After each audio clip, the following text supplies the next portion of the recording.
आज आपण संत श्रेष्ठ जगद्गुरु तुकोबाराय यांच्या गाथ्यामधील अभंग क्रमांक 2201 वर मी चिंतन मांडण्याचा प्रयत्न करीत आहे. कोण पुण्यांचा होईन सेवक, जिही द्वंद्वादिक दुराविले. ऐसे वर्मे मज दावी नारायणा, अंतरीच्या खुना प्रगटोनी. बहु अवघड असे संत भेटी, तरी जगजेटी करुणा केली. तुका मने मग नये वृत्तीवरी, सुखाचे शेजारी पहुडईन. ऐसे वर्मे मज दावी नारायणा, अंतरीच्या खुना प्रगटोनी.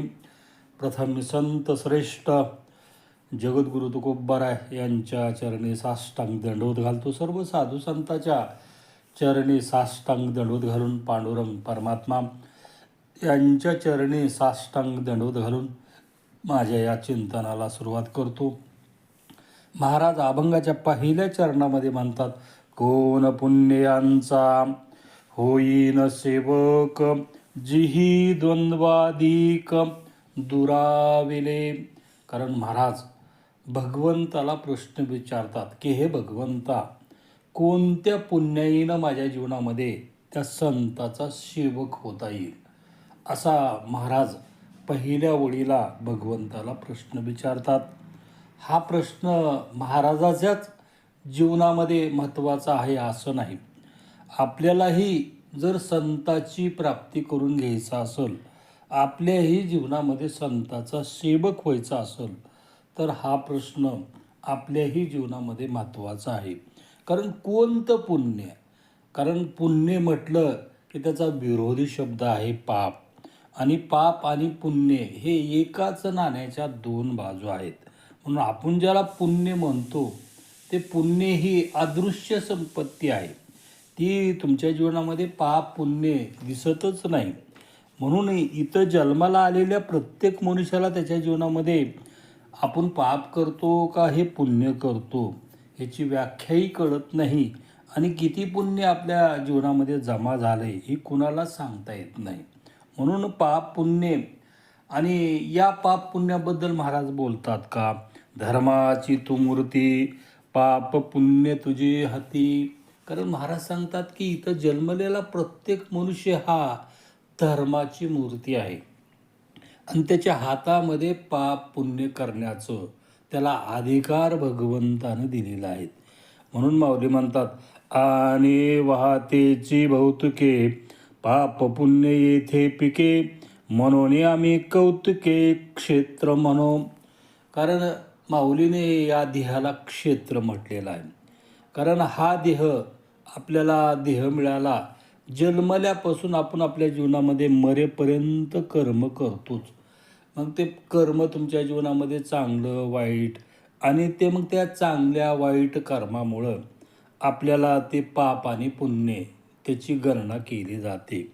मात्र आणि मग त्या पुण्यामुळं आपल्याला संताची भेट होते का, इथं प्रश्न आहे. संताचा सेवक व्हायचं आहे. कारण जे पाप पुण्य जन्मापासून आपण आपल्या जीवनामध्ये देहानं केलं जातं, ते देह अभिमानानं केलेल्या कर्मामधून हे पाप पुण्य आपल्या जीवनामध्ये उत्पन्न होतं किंवा आपण ते पाप पुण्य घडतं किंवा पाप पुण्य आपल्या जीवनामध्ये जमा होतं. मात्र या पाप पुण्याचा आणि संताचा सेवक होण्याचा काही संबंध नाही. या पाप पुण्यानं आपल्याला जन्म मरणाच्याच बंधनामध्ये अडकावं लागतं.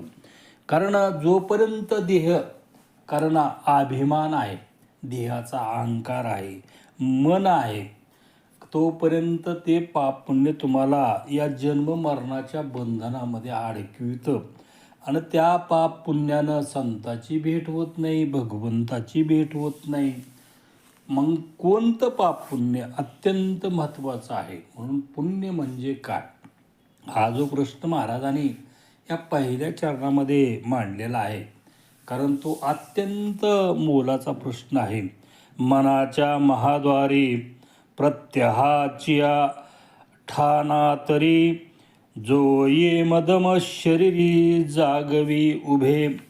कारण या देह म्हटलं की या 36 तत्वाचा देह आहे. कोणी 24 म्हणलं 26 म्हणलं, कारण मग किती का तत्व असणार तिथं चाललेलं नाही. आपलं पाप पुण्याबद्दल चाललेलं आहे.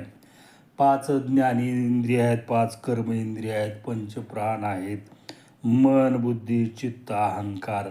आणि या देहाचा मालक कोण आहे? या देहाचा मालक तो आत्माराम आहे. पण या देहाचे पूर्ण सूत्र त्या मनाच्या अधीन आहेत.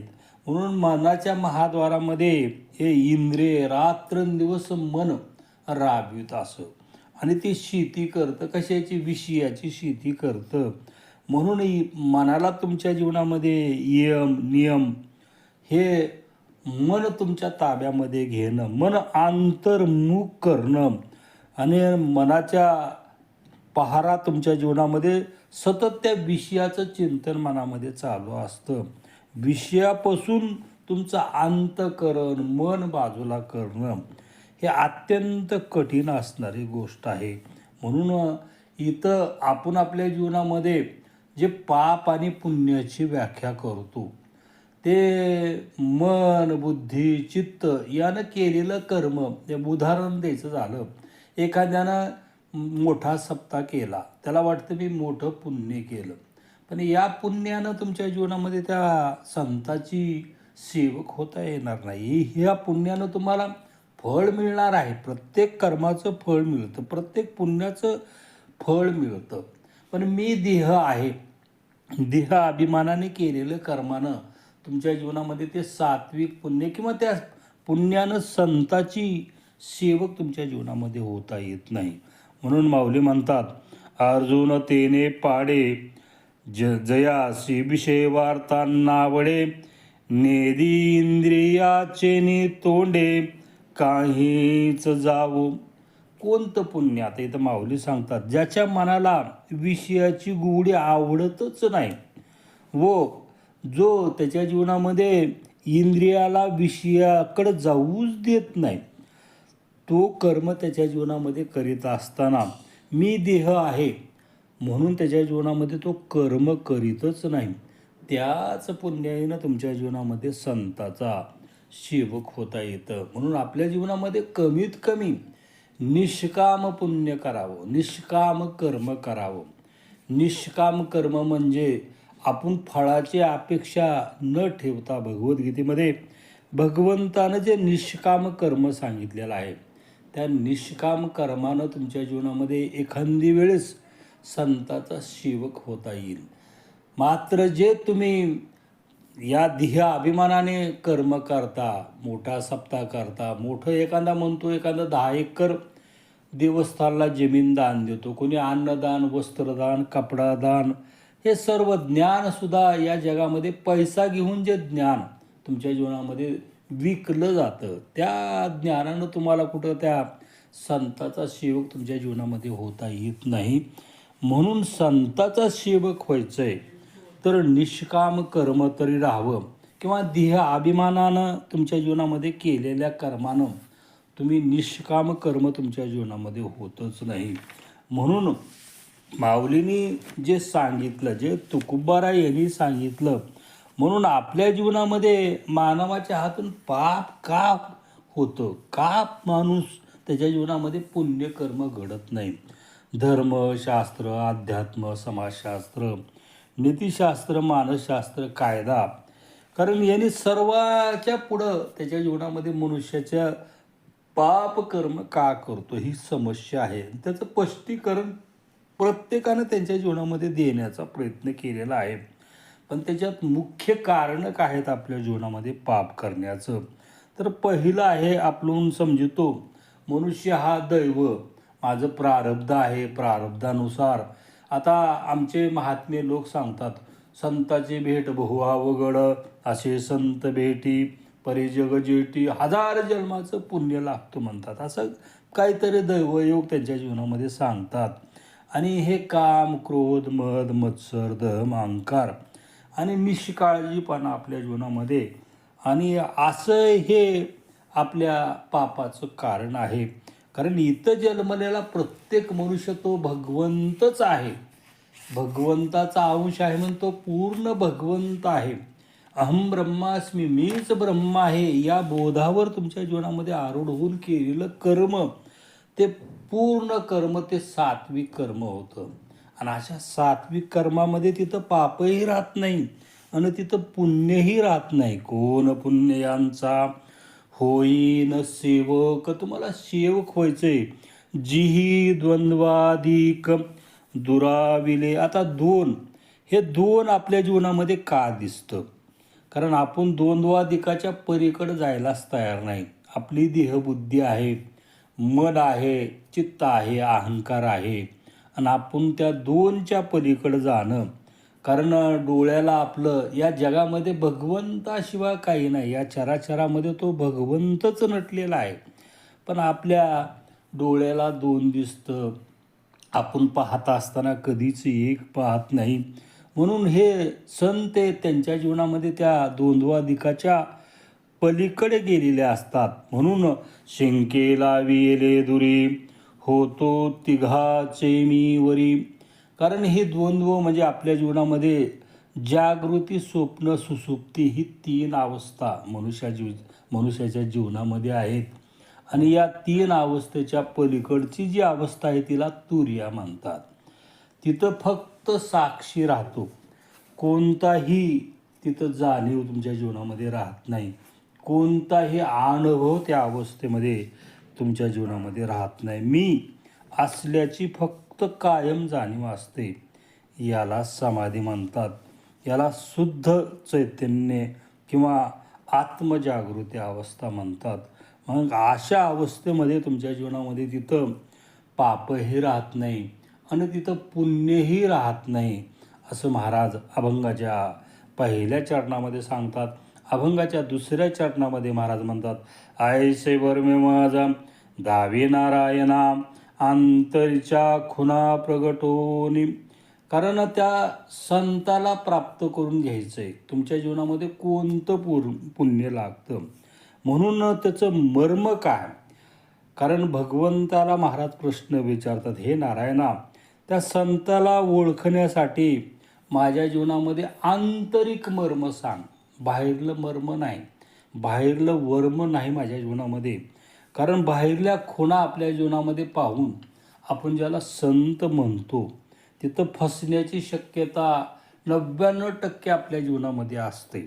उसडोंगा परी रस नवे डोंगा, काय भुरलासी वरल्या रंगा. मनुष्य त्याच्या जीवनामध्ये वरल्या रंगालाच भुरतो, आंतरिक रंग त्याच्या जीवनामध्ये कळत नाही, अंतरामधल्या खुणा मनुष्याला त्याच्या जीवनामध्ये कळत नाही.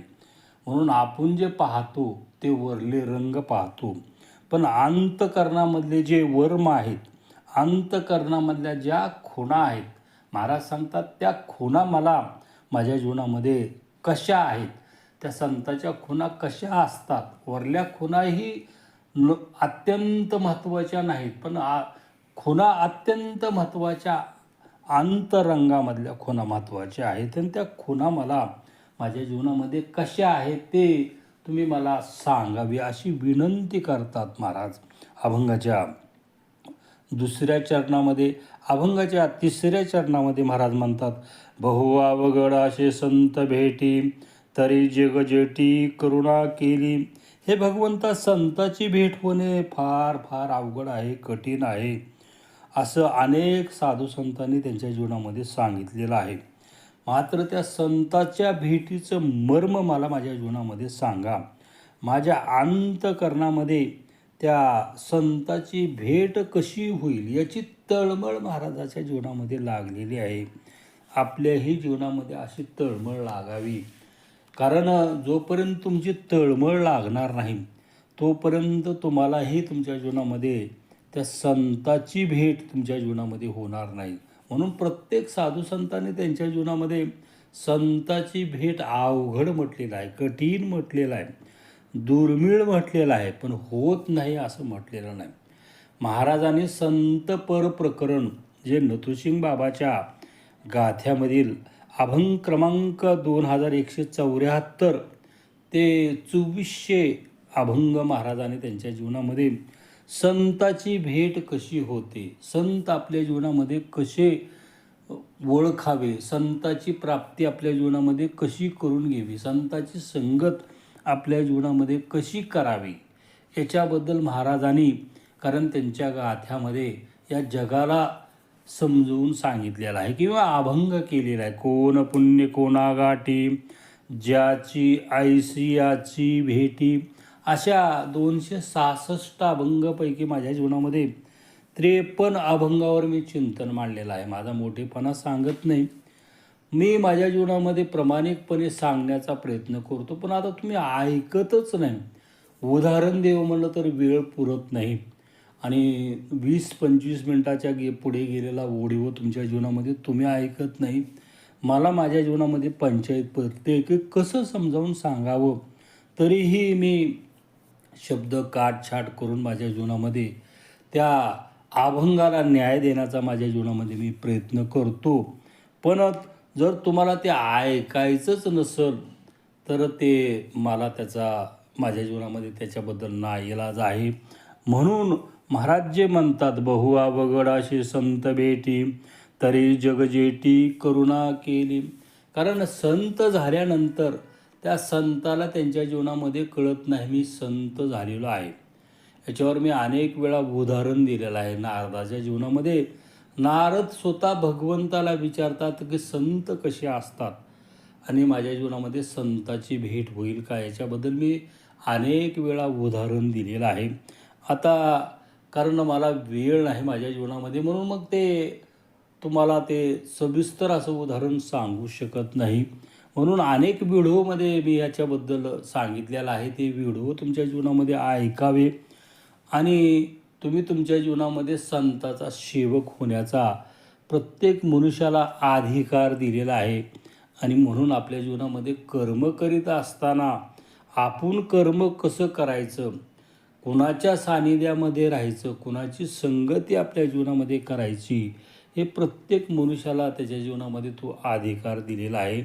म्हणून आपण संताचा सेवक होवं, पण जे संत नाहीत त्याचा तुमच्या जीवनामध्ये सेवक बी होऊ नये, त्याच्याची संगत बी करू नये, त्याच्या जवळही तुमच्या जीवनामध्ये जाऊ नये, असं महाराज अभंगाच्या 3ऱ्या चरणामध्ये सांगतात. अभंगाच्या शेवटच्या चरणामध्ये महाराज म्हणतात, तुका म्हणे मग नये वृत्ती बरी, सुखाचे शेजारी पहुडेन. आता एकदा संताची संगत महाराजाच्या जीवनामध्ये झालेली आहे. आता संताच्या चरणापाशी ते त्यांचं, कारण त्या आत्मबोधावर आरूढ झालेले आहेत, ब्रह्मसुखावर त्यांच्या जीवनामध्ये आरूढ झाल्यामुळं त्या शय्येवर महाराज पडून राहिलेले आहेत. आता तिथं कारण मनही नाही आणि तिथं त्यांच्या जीवनामध्ये कोणता विचारही नाही, फक्त ते साक्षी भावानं त्यांच्या जीवनामध्ये राहिलेले आहे. तिथं जीवदशा नाही, जीववृत्ती नाही, आत्मवृत्ती नाही. तिथं फक्त त्यांच्या जीवनामध्ये मी आहे एवढाच अनुभव राहतो. आणि ती अवस्था म्हणजे ती भगवंत प्राप्तीची अवस्था आहे. त्या अवस्थेमध्ये जाण्यासाठी होतो तिघाच्या मीवरी, कारण 4थी जी तुरीय अवस्था आहे, या तुरीय अवस्थेमध्ये एकदा आपण आपल्या जीवनामध्ये गेलं, तिथं शब्दही नाहीत, तिथं फक्त मौन आहे. शब्द म्हणलं की तिथं, कारण शब्द नाहीतच, भगवंताबद्दल शब्दानं बोलता येत नाही.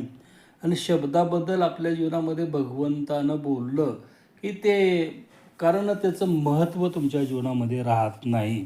म्हणून ऐसे ऐशियाने भेटते ते साधू, ज्याच्या दर्शने तुटे भवबंधू. कारण तिथं कोणतं संसाराचं कसलंच बंधन राहत नाही. ती अवस्था महाराजाच्या जीवनामध्ये प्राप्त झालेली आहे. असं या अभंगावर माझ्या बुद्धिमत्तेप्रमाणे, माझ्या ज्ञानाप्रमाणे मी चिंतन मांडण्याचा प्रयत्न केला. झालेलं चिंतन सद्गुरू चिन्मयानंद स्वामी, जगद्गुरु तुकोबाराय, तुम्ही सर्व प्रिय आत्मा, तुमच्या चरणी हे शब्दरूपी भावपुष्प अर्पण करून माझ्या अल्पशा शिवेला पूर्णविराम. तुकाराम तुकाराम तुकाराम बोला, पुंडलिक गौरदेव हरी विठ्ठल, श्री ज्ञानदेव तुकाराम.